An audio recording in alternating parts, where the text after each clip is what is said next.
So, the ancient religion of Babylon, they all have one thing in common: the sacred feminine. The sacred feminine. The sacred feminine. Ishtar the Babylonians, Tyre the Buddhism, Fatima of Muhammad, Sophia the Gnostics, Shekinah to the Kabbalist Jew, Mary to the Catholic, and Shakti to the Hindu. These all have one thing in common: the sacred feminine. And the sacred feminine is going to take you back to the source of light, because the light that resides in that place that Plato talked about, you need a path to get back to that light. Listen, this is important. She is the one to take you to that light. Now, I'm going to give you a guess. Tell me this morning, who do you think that light is? You remember what this subject's all about? Lucifer. He's the light bearer.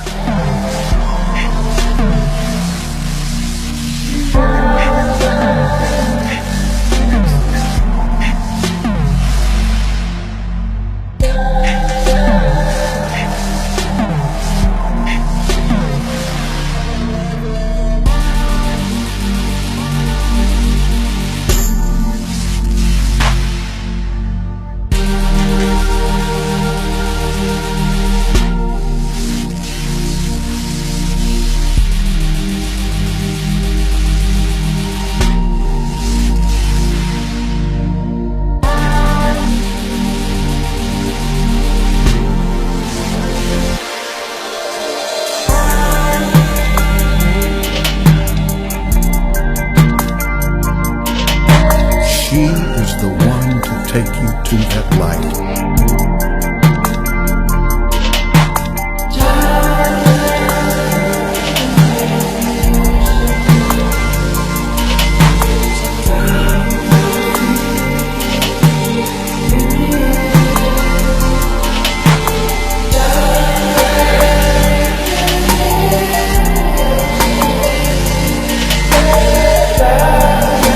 Look there, we've got the same kind of symbology on a Catholic basilica, which is kind of ironic.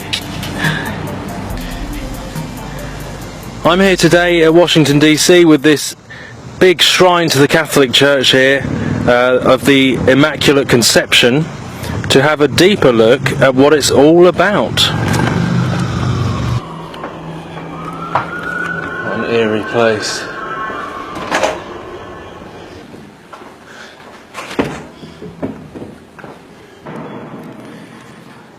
So let's go down into the belly, the underworld, where masses take place, into the heart, underneath this, the tomb of this huge temple.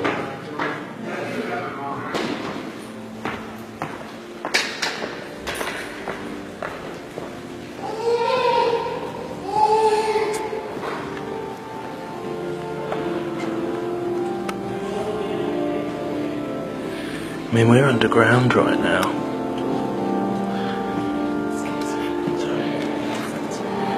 This is underground, this isn't the belly, underneath the big temple.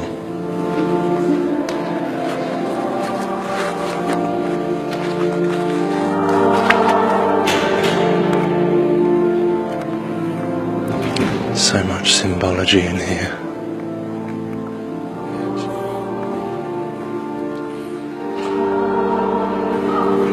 The National Shrine of Immaculate Conception. The birth pangs of the New Age, of abominations, ecumenical, one world under Rome.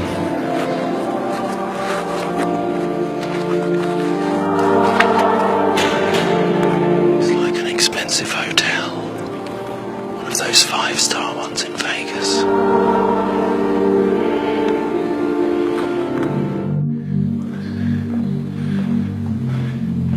I mean, if that is not revering the Mother.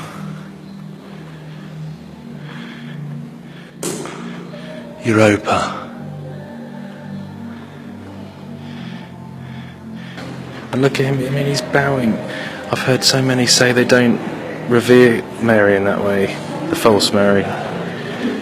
But he's bowing to this Ishtar, Isis figure. Coming out of the feminine gate. The female birthing womb. I'm sure I don't really need to say too much. It's already pretty obvious what that represents. Well, and there's that hexagon again. This same symbolism, just like the Star of David. The hexagon like we saw in the other place. The hexagon with mother and child coming through. And like the reference to the black sun. So Saturn, just like the NASA have recently shown with the hexagon on Saturn and all that. And look, the heart, connection to the heart of the earth. Heart of Mary, pray for us. So often I think it's like that birthing of that Tammuz, Nimrod, Antichrist figure from the heart of the earth, which they call Gaia, like the mother goddess Gaia. So I wonder if it's a reference to that. Definitely Ishtar, Babylonian, false religion, and this is their belief system I'm speaking about here. And the references to Saturn. 6-sided shape. The Antichrist, the birth of the Antichrist. A copy of the truth, of the true Messiah, but this is the inverted, the false one. So there's always parallels and mirrors to the real truth. It's just that this goes back to Egypt, Babylon, and there's always been usurping authority, as I said, usurping authority from the real legitimate Messiah, the real legitimate truth that we can read in the New Testament. This is how they are doing it, and always have done it. This is the plan all along. The fallen plan, the kingdom of darkness, our enemy, to usurp and trick and mirror and copy, to mislead people.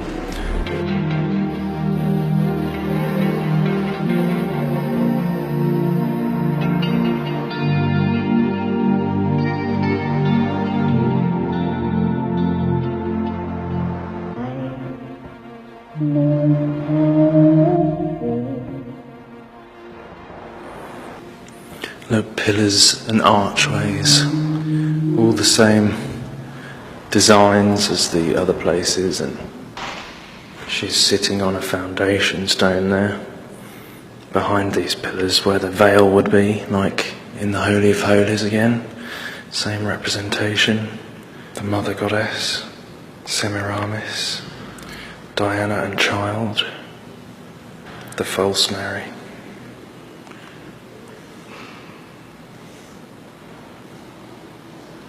Oh my goodness. And once again, you see IXXI, which is Roman numerals for 9/11, on the cup. The Frankists and other secret societies, there is this belief that they need to fill up this cup of sin, make people turn to bad, which you can see happening, in order to provoke their Christ to come, which they think is the real Christ.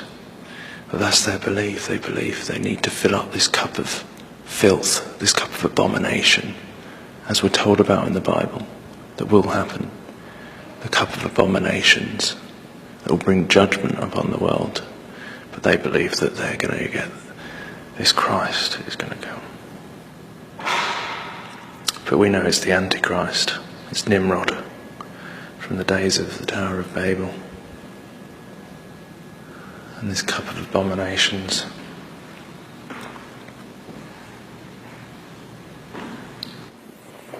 Mate!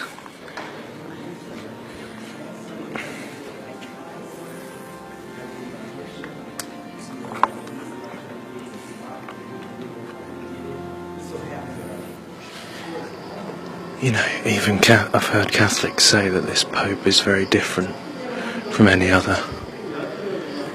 The way he's uniting religions and one world, ecumenical, new world order. You know, the Jezebel spirit usurps authority where it has none. I was thinking about this the other day. The Jezebel spirit usurps authority where it has none. And this is kind of the way this new ecumenical religion, Babylonian New Age religion, is working. Usurping authority over where it has none. You know, it's pretty interesting. Usurping authority over the man, over Jesus, the true king, the queen, usurping illegitimate authority.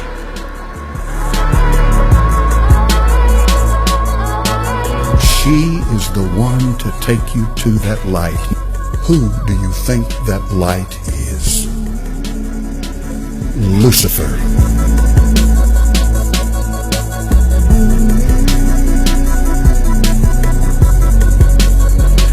I mean, please do not tell me this is not an ornate temple of Diana, the mother goddess. Sorry. I don't think that went down too well. But look, the celebration of fertility.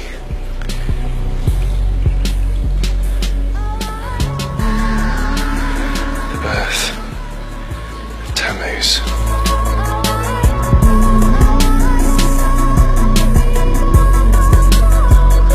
Whether you call her this, or you call her that, or you call her this, or you call her that, she's the same wherever you go.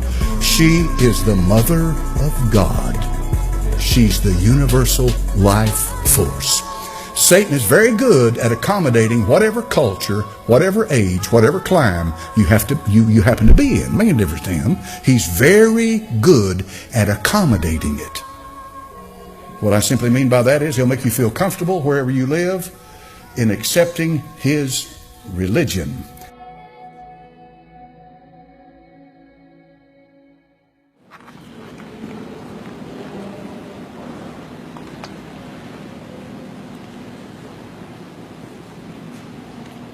You say you were going to take a record? See, look, even here it's saying to receive the scroll and to break open its seals. Oh my goodness, I didn't even realise this was here. I used this picture in a video the other day. That is Apollyon the Destroyer. Mars, the Roman god of war.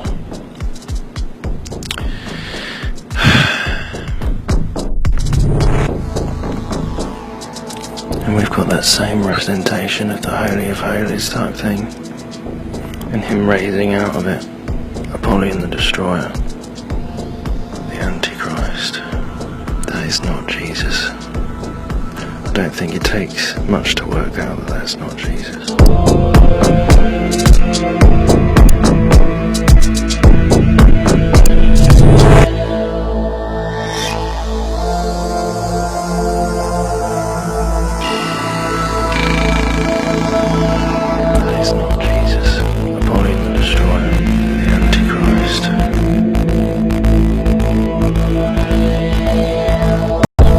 Our coverage this morning of Pope Francis in America with Nora at the White House. Nora?